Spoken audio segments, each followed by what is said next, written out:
Hello everyone, welcome.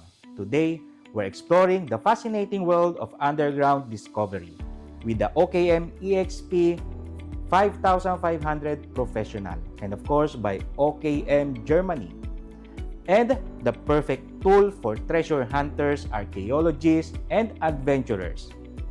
Picture revealing hidden secrets beneath your feet, whether it's ancient artifacts, underground tunnels, or valuable metals, all in real time.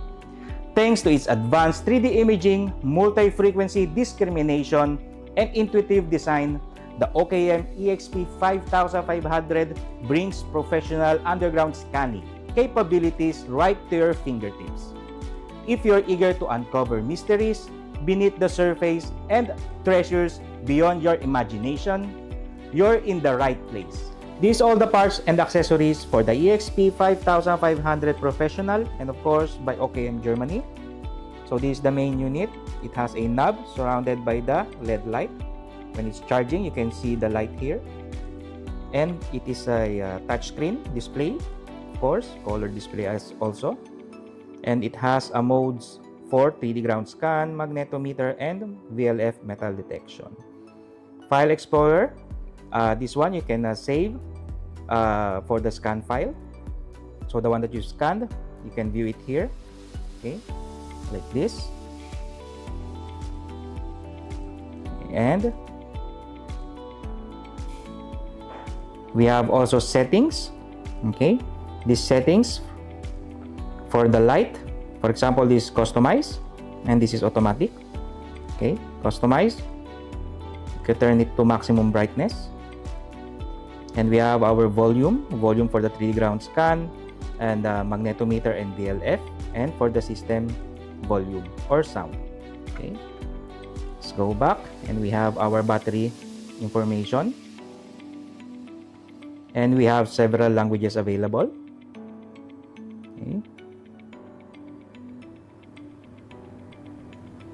And we have our timings for 24 hours and 12 hours, and this one is for meters and feet. And we have also for the times or time adjustment, and we have also calendar adjustment. Okay. And this one, welcome dialog. The initial welcome dialog will not be displayed after booting the device, so you can adjust that one.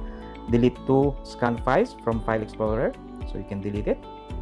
So reset personal settings to factory settings, and we have delete all scan files, reset all settings, and shut down. Okay. And of course the information of the device with the serial number and all the parts here, including this notebook. It is powered by Visualizer 3D Studio. It's professional, so you can view the 3D image here, and it's in full details. Even the depth you will know. And of course we have our sensor. This is a super sensor. Okay, it is a carbon fiber. So we have 4 pieces of enhancer, 1, 2, 3, and 4, and you can use the super sensor alone without this enhancer. So this one is for wide detection. If you want to a wide detection, you can use that one, the enhancers. And we have here the rod. Okay, we will attach this one here, so we can use it with the super sensor. And we have the VLF coil, okay, with the shaft, adjustable shaft, the armrest. And we have our USB. Okay, it's powered by Visualizer 3D Studio. So inside we have our headphones. It's a wireless headphones, and also the power bank. You can use this power bank, and chargers and wires, charger for the laptop. And of course we have here all the certificates needed or provided by the OKM. Everything is here, even the device passport and quick start guide. Everything is here, even for the Visualizer 3D Studio.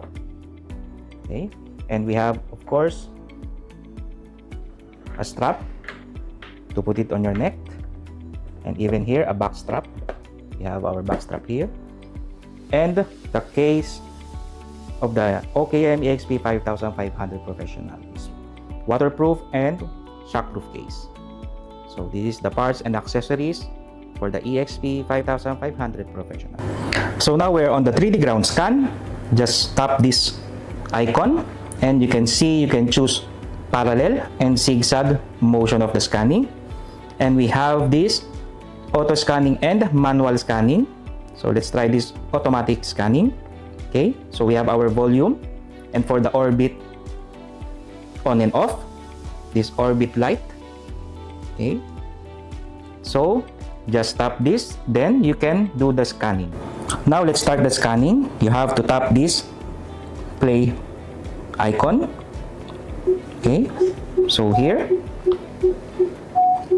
So if you want to end the scanning, just tap again. Okay, by pressing that one. Then we choose parallel, of course, so we have to go back. Okay. Then step left. Then do the scanning again. And tap this icon again. So next time it will be automatic. Okay. Okay. Okay. Again, tap it again. Once you are on the right spot. Okay. Then left again. Okay. So by the way, I'm using all the enhancer sensor. Okay. So I didn't use this pentasense rod. I'm just holding the sensor. Just tap this again. Okay. One more. Let's do the scanning. Okay. So you can see the LED orbit. Okay, after that, we're finished scanning. Then you can tap this icon.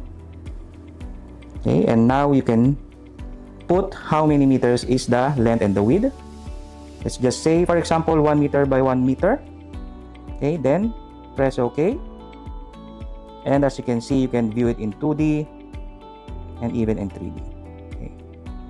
Just press this again for reset to view it in 2D. Okay, and as you can see, there is a metallic object here.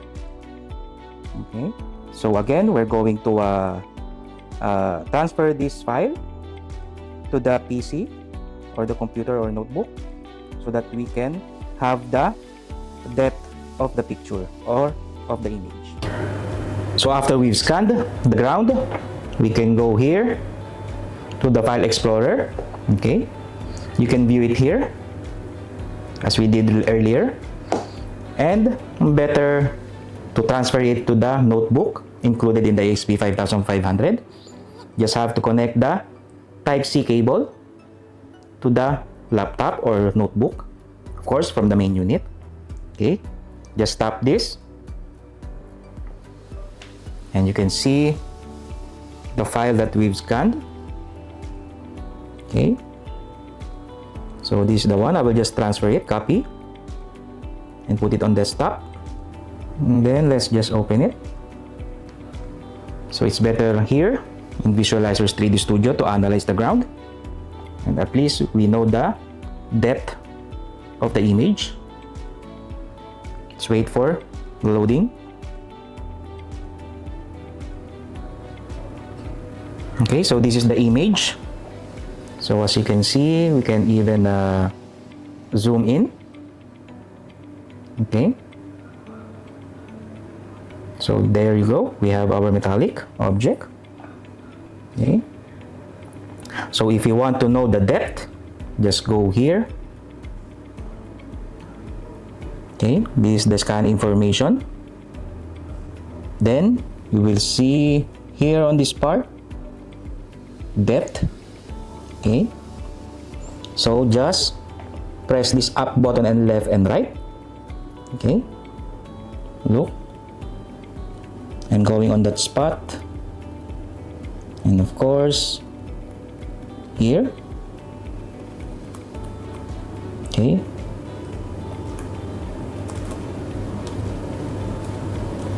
okay, again. So the one that I'm pointing is on the middle. Okay, that is the middle. So the depth of that part is 0.98 meters. So it's better to analyze here to know all the information of the target that you have been scanned. Let us check now the VLF metal detection of the EXP 5500. Okay, as you can see, we have options here. We have the bars. Okay, if you want to remove or you don't want to detect the iron, you can remove everything. Okay, but for now, as you can see, we have options here on the top. This is for all metallic object. Okay, and the frequency that it is using is 5, 10, and 15. So it's a multi-frequency device for the VLF detection of this EXP 5000. And we have for the military or military equipments. If you want to detect that kinds of target, you can choose this one. And we have also this for relics options, and it is using 10, 15 to 20. And again, let's go back to this military equipment. It's using also 5, 10, and 15, as well as this all metallic object. Okay, so let's go through the gold ore, or if you want to look for natural gold nuggets, you can use this option. So it is using frequency of 10, 20, and 40. And if you are looking for treasures, you can tap this one. It is using the frequency of 5, 10, and 40. And if you want to customize it, okay, you can customize everything, even the frequency. Okay, so as you can see, there's a lot of bars on the screen of the EXP 5500. So these all the bars, and you can customize it, remove, and you can put it again. Okay, it's like on and off. Then you have also here the sensitivity adjustment. Okay, if you want normal, you just put it on the 0. If you want high sensitivity, you can put it on the maximum of 10. So for example, let's put it on the maximum of 10. And this one on the side is the ground balance, if you want to do the ground balance. And of course, if you want to do the ground balance, you have to distance the coil from the ground up to 5 inches. So again, we have our sound here. If you don't want to make a sound or any volume or detection volume, just turn it off. And if you want again to turn it on, just tap it. Okay, so again, let's try this gold bracelet. So this is a 22K gold bracelet. Of course, it's mixed with different kinds of content of elements. So let's try this gold bracelet. So as you can see, it's ranging from 50, 53, 79, 66, 65. So you can do this as a reference before you're going to go to the field and do the scanning. You can do this bench test. Okay, and if you want to detect a gold ring also, we have here the gold ring. It's 18 karat. Okay, the target ID number is ranging from 66 to 55, 59, 52. So it depends on the mixed content of this, or element content of this gold ring. So I have here iron. Okay, we have iron here. So as you can see, it's showing there on the bar. Okay, so if you don't want the detection of the iron, you can tap this. Okay, again, we will try. It's not giving any sound or beeping sound. Okay, but of course, it's showing the number on the right side. But it will not alert you if the device is detecting the iron. So now let's try this gold bracelet, or the 22K gold bracelet. At the back of the coil, so of course it has these solid rocks, okay, with sand. But the distance is the gold bracelet. So you can hear the sound or the beeping sound of it.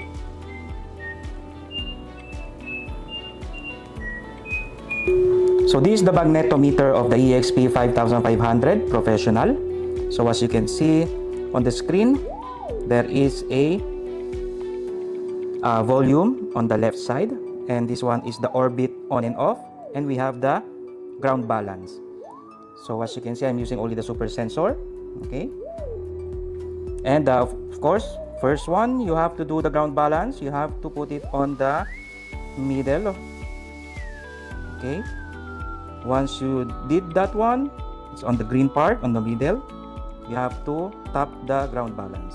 Okay, after that you can do the scanning of the ground. So as you can see, this is the positive pole or positive magnetic pole. So it's a metallic object. So this is the negative magnetic pole. Okay, so once again, we have our metallic object here. Okay, so now I'm using all the sensor or the enhancer on the EXP 5500 professional. Okay, so this is the magnetometer. So as you can see, we have our sensor 1, 2, 3, and 4. And look at the detection on the screen. So let's check this metal earlier. Okay, so it's showing all metal. Okay, it's positive magnetic pole. So meaning we're on the building, so meaning it can be the slab of the ground. Okay, so there's a negative again. And again on this side, there's a metallic object. It's the positive magnetic pole. And we have on the left side, the negative magnetic pole. So now as you can see, I'm using the rod for the pentasense. Okay, I connected it to the super sensor with the pentasense enhancer. So let's check. We have our negative magnetic pole. And look, we have on the left and on the middle, we have our positive magnetic pole. So it's a metallic object. Okay. And on the right, we have our negative magnetic pole. The EXP 5500 Professional by OKM Germany, available at Golden Detector Company, Abu Dhabi. For delivery inquiries and more information of the device, contact us directly.